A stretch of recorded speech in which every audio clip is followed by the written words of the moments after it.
So okay. So dear Kenyans, habari ya kila mtu. Hapa ni Milimani Law Courts, and I've just been released. Nilishikwa Thursday during budget day. Nilikuwa nataka kuchukua hiyo saduku ndio we gonna stop this finance bill. Juu tunaona hiyo kitu itapiga Wakenya sana na Kenyans who are already overtaxed and burdened with the taxes, and they are already poor, so this thing is going to make Kenyans more poorer, and so we must talk about this, and we must ask questions so that we can get the answers about how to go about this issue. Kwa sababu nimeona ikitu kwanza ukiangalia imeletwa na IMF na World Bank. This thing is being forced upon the nation of Kenya by IMF and World Bank. These are colonial institutions, ama institutions za wale watu walitutawala ambao ndio wazungu. Kwa hivyo that's what I've been saying all along, that colonialism never really ended. So bado tunatawaliwa na wazungu. In fact we are not in control of our economy, and that's everywhere, the whole of Africa. Kiangalia tuko na resources, but we are still poor. We cannot employ our people. Our people cannot have decent life, decent houses, decent living, kwa sababu we are not in control. So hiyo ndio tunafaa tukuwe na hiyo education, we educate our people, and I see people are waking up now, because maandamano iliitwa jana, protests from yesterday, and I think to me they were very successful, because first hiyo maandamano ilifanyika na Wakenya wenyewe. It was owned by the people themselves, not by politicians. At least we have mara ya kwanza tumeona maandamano ikifanyika Kenya bila kuongozwa na wanasiasa, kwa sababu wanasiasa wote they are the same thing. They are children of they are like the children of the same mother. Yao inakuanga ni self interest na power, just that. They don't want Kenyans to know the truth. They are not interested with serving Kenyans or taking care of the interests of Kenyans. So hivyo ndio watu wanafaa waelewe na wajue tuna need new leaders. We need new people, conscious people, leaders who can be concerned about the interests of the majority, because ndio shida tuko nayo. So nimesema watu walifanya maandamano na bado nimesikia inaendelea. Thursday itakuwa, and they're happening everywhere all over Kenya. Mombasa iko, other parts of the country like Kisumu nimesikia ni kesho. Hizi vitu zitaendelea. We must get out of the woods. Lazima tujue tutajitoa kwa hii system aje, because the problem ni hii system. Hii system ambayo it doesn't allow us to create our own dreams. It does not allow us to be in control of our resources. Resources zetu zinasaidia watu wachache sana, very few people. That's why you see we have the problem poverty in Africa or in Kenya, mass poverty, na wale watu wana take advantage. They are minority who are in power, and they control the majority, but because of ignorance tumekuwa we are taken advantage of. So we must continue with the struggle, na tujue hatutaacha mpaka we find a way how these people can get out of power, because I think that's the whatever, and hiyo ndio kitu ile tunataka happen, ama ndio kitu inaweza save this country, because right now this country is burning. Hatuwezi run a nation of on protest or confrontations. So ni lazima tujue tutakuwaje na debate ya watu wajue ukweli, ndio wajue we are not in control of our country. Even our leaders are not in control. We are still being ruled by the West, America and Britain. These are the people who are still controlling our lives and our resources and our economy. So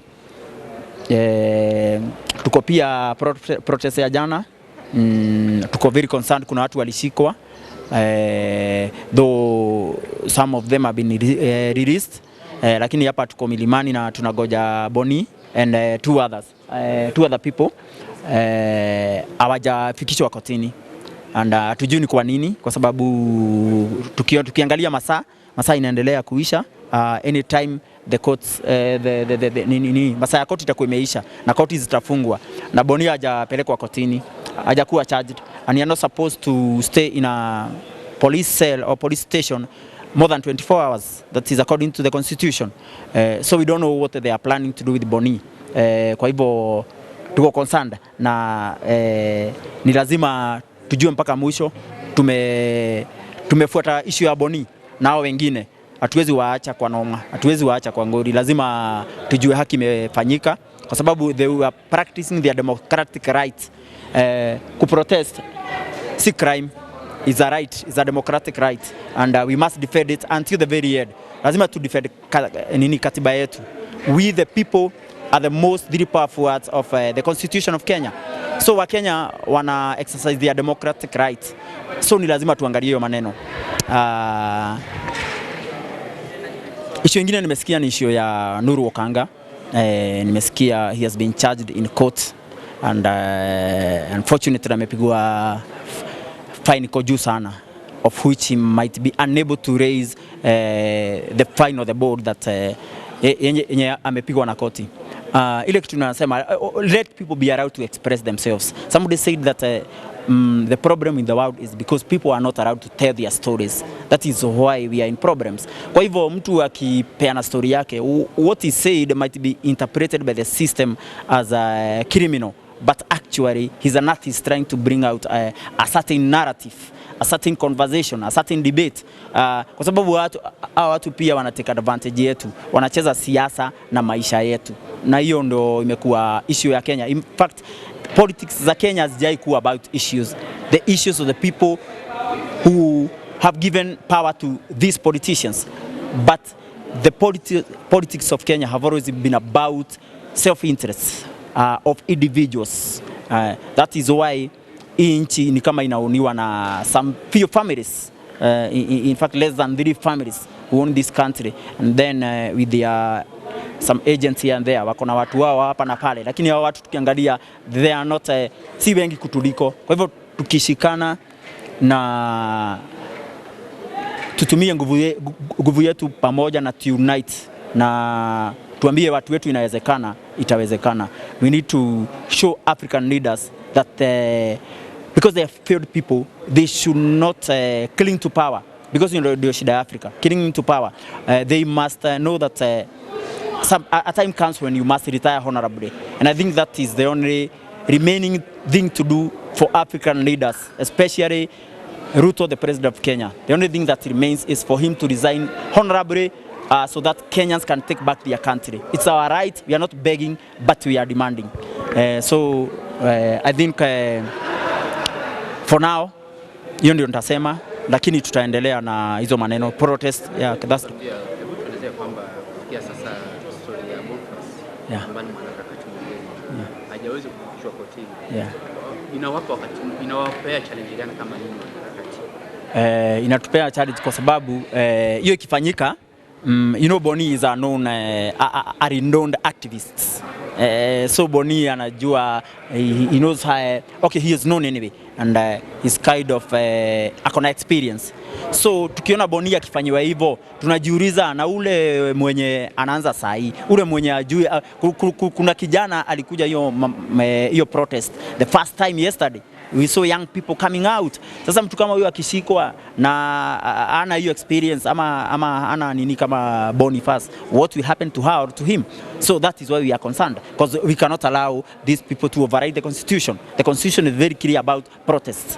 Protest is a national, is a human right, and it's a right that we must protect. It's a constitutional right that we must fight for and protect. We cannot allow these people to roll back the gains that we have gained all these years through people who have fought. Watu wamepigania ndio hii katiba ikuwe realized. So we must give warning to the government.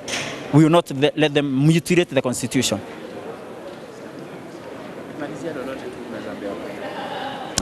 Venye naambia Kenya, I think tumefika mahali tunafaa kuona we need something that will save this country. We need a debate that will save this country. We need to once and for all to discuss the issue of why there's too much poverty in Kenya, there's too much violence everywhere. Kama sasa pia tumeona issue ya judge magistrate mwenye alipigwa na a police officer akashutiwa, and I think this or because we have tried to postpone justice in this country. Alafu kuna corruption, too much corruption, so wewe ukikula pesa alafu you don't serve justice, these things comes hunting down people and society, kwa sababu tuna block the free flow of justice. So this is what happened. Tukifanya hivyo, society inakuwa society of violence. So we see violence everywhere, in the streets, in our homes, everywhere, people dying because we are not doing things in the right way, or in an honest way. What lacks in this nation is honesty, and that is a virtue that we must fight for until we get leaders who are honest, but not liars and thieves and criminals. Maanisha ama jaji wanahusika katika society, that's why mostly wanauliwa. Of course, judiciary is one of the most corrupt institutions in this country. Yeah, the judiciary, tunaona parliament pia, ukienda city hall unasikia ile pesa inaibiwa huko. In fact, if you can think about the damage corruption is doing to this country, tunafaa kuwa very much worried. Corruption is killing this country slowly by slowly, and we have allowed these corrupt people to take advantage of us. In fact, wale watu corrupt ndio tuna elect as leaders, ndio tunapea power instead of exposing them and fighting them and putting in place leaders who are honest. Tuna reward the corrupt people. So what do we expect? Hizo ndo vitu zitatuhaunt pia, sababu in one way we are aiding corruption, in one way or the other. So Mr. Julius, kesho tuko na maandamano mengine ambayo itakuwa against finance. Yeah. Ninyi kama wanaharakati, ujumbe wenu kwa wananchi, mtakuwepo ama vile mmeshikwa kidogo, mmefia kidogo, mtembea mitini, ama watarejea katika street? I think the struggle is still on. Na struggle will not end until we achieve what we intend to achieve. Kwa hivyo wacha niseme kesho tutakuwa, for myself mimi nitakuwa na nitatokezea, and we are ready for what will come. But I think ni lazima pia polisi wa Kenya wajue, we want to get into a place where police will not interfere with the peaceful demonstrators. We have seen it happening in other countries. Watu wanatokezea kwa barabara, wana lock down a whole city or a whole country, na polisi wanakuja kuwapea security peke yake. Just that, they protest for 1 day, 2 days, 3 days, 1 month, na polisi hawaingilii. Kwa hivyo we must tell the police to stop protecting thieves and corrupt people. We must tell our police they must stop protecting private interests. Hizi ni vitu zetu zinaibiwa, au watu politicians ni vitu zetu wanaiba, na sasa ile the effect of that is that our people are getting hopeless every day. Vijana hawezi pata kazi, hawezi pata decent living, so wanakuwa frustrated every day, and that's not good for our country. It's not good for any country, for any society. Hiyo si kitu inafaa kuwa entertained. So I can say that tumefail, na tumefail sana, but now we can come together and realize that only ourselves can come around and turn these issues and overthrow this system that pits us against one another.